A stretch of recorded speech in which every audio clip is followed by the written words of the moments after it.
Hello, people of YouTube.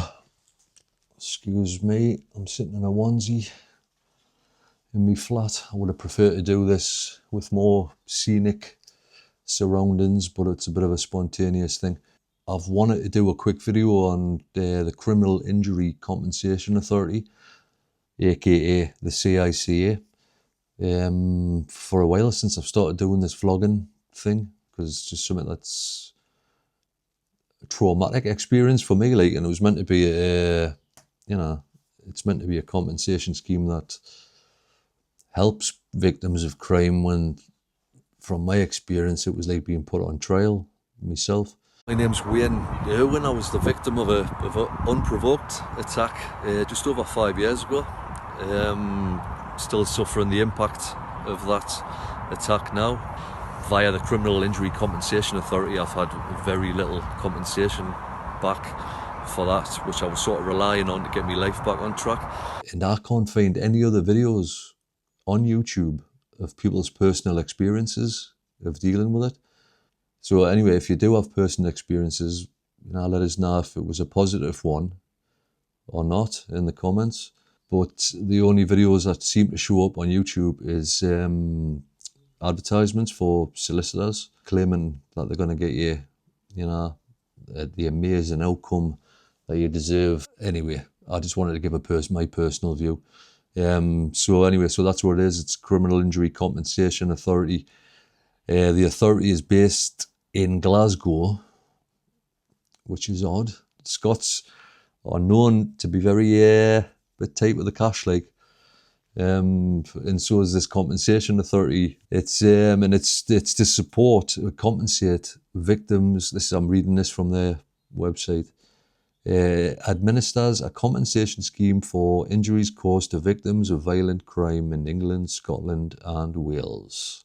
That's a little introduction to what this video is going to be about. My own personal experiences and I don't know, some suggestions about what I would do differently had I not been, unconscious when the process was started. So, why did I have to use the CICA? Just a quick one on that. I was a victim of an unprovoked attack. 2 years ago, Wayne Irwin's family was told that he wouldn't survive the night after being the victim of a brutal, unprovoked attack on a night out. In 2014, which left us with a catastrophic brain injury. And after life-saving surgery, a third of my head missing, which, you could tell my head's not quite symmetrical like that. Anyway, so it was advised, whilst I was in a coma, my dad was advised to start a claim process with the Criminal Injury Compensation Authority, the CICA, to start the ball rolling with that. Just a message from me best mate, Wayne Irwin. Get well soon, lad. And please, to all my fans and fans of Wayne, no more get well soon cards. Fucking hell, no more. He was advised to start it, so he went to look for a solicitor. Found a local solicitor. Was promised that no matter how much compensation I got, now the Compensation Authority pay up to 500,000. That's the maximum they pay. If I was to get that, or if you are to get that, whoever's watching this video, the solicitor will generally say they'll not take any more than 20,000. Now my bill, when it was all concluded, 4 years after it started, my bill was 25 grand. So work that one out, because there's lots of little niggly ways that they can earn more cash for the friends and for themselves. But anyway, I'll delve into that a little bit later on. Just a quick little note. What I would suggest is, depending on your injury. Now, I had a traumatic brain injury, right? So I was in a coma for 2 weeks. I was in hospital for 2 months in total. So, I was in no fit state to be filling out forms. No one's ever filled out a form or signed anything whilst they're in a coma. So, but what I would suggest is, depending on what your injury is and what the people around you are like, if you've got a big family, or if your injury is, I don't know, something that doesn't affect your brain, and you're healing and you're capable of making a phone call or writing something down, filling out the form, I would highly recommend, for all it seems like a pain in the arse, doing it yourself, the whole claim, and not getting a solicitor involved, because they will just milk it. They're a business at the end of the day, you can't really hold it against them. But when they're dealing with people who are in vulnerable situations and have lost not only their health, but they've lost a lot of money and any means of earning money, you'd think they would be a bit kinder. But that solicitors, by their very nature, have to be ruthless, don't they, I suppose. But anyway, that would be my advice to you. If you can do it yourself, if you're still mentally compos mentis, I would certainly recommend doing it yourself. Not only will it be quicker, but it'll save you a fortune. The solicitor will drag it out for as long as they possibly can, as was proven in my case. It took 4 years to finalise, and I think it could have been done a lot quicker, although mine had other implications, other problems along the way, like some of them due to my own behaviour, which I won't go into on this video. This is another thing to be cautious of. If a solicitor is dealing with it for you, and every few weeks or once a month or whatever, they want you in just for a catch up or, different thing. Oh yeah, they're just being so pally. You're getting charged for that meeting. I guarantee it, and it's going towards that 20 grand maximum that they're supposedly gonna only charge you that maximum amount. It's going towards that, and it's quickly adding up, which, the closer it gets to that, the less they care about your case. Yeah, so if I was to be able to do this again, I would, when you get letters or phone calls saying, oh, can you just come in for a quick meeting, we've got this to discuss or that to discuss, I want it detailed, can you tell us now what we're going to be discussing, how is it going to benefit my case? Honestly, I wish I was more compos mentis at the time, but there's a lot I've forgotten about what was talked about in these meetings. But the one that stuck out for me, and it was the tilting point, where I was like, I was less than a year into my recovery, still completely away with the fairies, to be honest. But this sticks with us. My solicitor, I'm talking maybe a year into the case, right? And I'm sitting there, and he goes, he asks us if I liked school.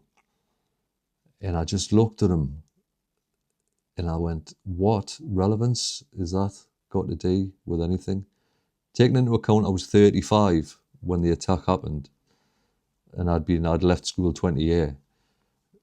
He was asking, and I was like, this has got no relevance. But there's no way anyone at the CICA was gonna look at my case and go, hold on a minute, what was he like at school? Did he like it? Did he care about school? Because it's going to have a massive reflection on how much we're going to give him if he didn't like school. So anyway, so that's the type of thing. And I was like, look, this is just feels like an absolute scam, And at the time, I wasn't thinking like at a very high standard. But looking back, I should have just been like, look, cut this meeting short. Probably would have saved us 50 quid. So definitely do that. Just be cautious. Ask questions. Don't believe that they're 100% for your best interests, because they're not. The other thing I would say on this subject is be cautious of when they get so-called experts. My solicitor said that he had to get an expert evaluation done. Now this involved, somebody who lived in Scotland. I think he wasn't a Scottish guy, but he was based in Edinburgh, so they had to bring him down. And we had this expert analysis where he asked us a few questions, and it was nothing seemed expertise about it. But he was to then write up a report after this meeting, which ultimately went against us, and it made us out to be, in his opinion, I was far better than I actually was, And I paid the cost of that, which is how we'll get to the point where they say you won't pay more than 20,000. That is off your compensation. What they don't tell you is you'll be charged extra for these so-called experts to come travel and have a night's kip and a free meal and all of that. That meeting with the expert cost nearly 1,500 quid. So just be cautious of these so-called experts. You know, I mean, I was advised by the solicitor that this guy was an expert in his field, used to dealing with brain injuries and blah, blah. And as I say, the report that he gave to the CICA was detrimental to my case in the end, because it made us look out to be much better than I actually was. And, you know, so much for being an expert. So when, how has life been since the assault? Yeah, very difficult. I've suffered seizures, depression, anxiety. I've been unable to work, so I've had no income. Apart from that, it's been dandy. Right, let's talk money. Now, something never entered my head while this case was ongoing was that I wouldn't get what I'd lost in wages. I was working full-time at the time of the attack. Well, I've worked full-time since I was 16. I'd never been out of work. I thought that would go for us. CICA didn't seem to be bothered about that. But anyway, I'd paid me bit into society, and that done us very few favours, let's put it that way. At the time, we're talking 2014, if the figures are easy, because I was on 25 grand a year. From the start of the case to the end was 4 years. 4 times 25,000 is 100,000. So when they finalised the case, I'd lost £100,000 in wages. You know, keeping it simple, that's without bonuses and the fact that my pay would have went up annually over that 4 year.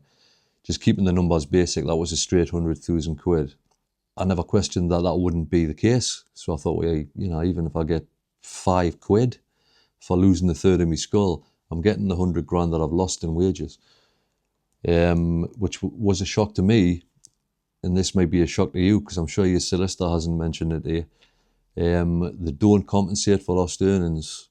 Well, they do, but they work it on statutory sick pay, which is basically statutory sick pay is the pay you get when your company doesn't pay full sick pay, you get a sick pay off the government, and it's pennies. You know, and to put it into perspective, the money that I'd lost, which was £100,000, I got reimbursed £7,000, which was missing £93,000 out my pocket there through no fault of my own. You know, so they compensated 7,000 of that 100,000 that I'd lost, which takes us on to the next step, which is future earnings. And this is where, as I previously mentioned, this expert who came down to do this important report that I paid 1,500 quid for, he had stated that I would be capable of some form of work in the future. Now that could be anything, just very vague. You know, I could go and clean a toilet once a month somewhere. But because all they need is some so-called expert to say, well, he's capable of some work, they don't reimburse you for future earnings. You know, now in the 11 years that's passed, I've tried to start a couple of businesses when I was on the verge of homelessness. I sold my vinyl collection, managed to buy a van, ended up selling used furniture to get by and stuff. And that was just always detrimental to my health. You know, I would end up ill one way or the other. But it was either that or be homeless. So that's something else to bear in mind. Be careful what these experts tell them. Make sure you agree. Read the reports before they send them to the CICA, you know. And if it states anywhere in there that he thinks you're capable of work and you're not, you want that taken out, because they'll just pick up on anything. In this case, he says you can work, or you're capable of some form of work. So that instantly writes off any future earnings. So just be careful of that. In my case, I didn't get any future earnings. But anyway, so that's something else to be aware of. Which again, if you're doing it, if you're managing to do this without using a solicitor, then there wouldn't be any of these stupid so-called experts who are just there to take a bit more money. Wait, 11 years doing the line and I'm still not working. And in his opinion, Christ, the way it was worded was like I was going to be working the following week. So just be careful on that. If you are using a solicitor, I hope some of what I've said makes sense. And I wish I could go into more detail, but there's just so much to it and so much happened in them 4 years. I mean, I could write a whole book about it. Anyway, I think I've given a few key points. Don't use a solicitor if you can avoid it. The information you need can be getting quite easily. Freedom of access report and stuff like that. You can get everything you need. Everything that the solicitor is going to charge you to get, you can get for free. So go about it that way if you can. Obviously, in my situation, I couldn't. Just try and do it yourself, save yourself a fortune. And don't expect the ridiculously high figures that the solicitor is going to tell you you're going to get. Set your levels a lot lower, and if it's more, then it's a bonus. But don't set yourself up for a fall. I think that's about it. I'm going to edit this together and hopefully it makes some kind of sense and might help somebody make a decision whether to or not to use a solicitor. But thanks for watching and take care out there. Just a quick message to me mate Wayne Owen. Wishing you'd get well soon, man.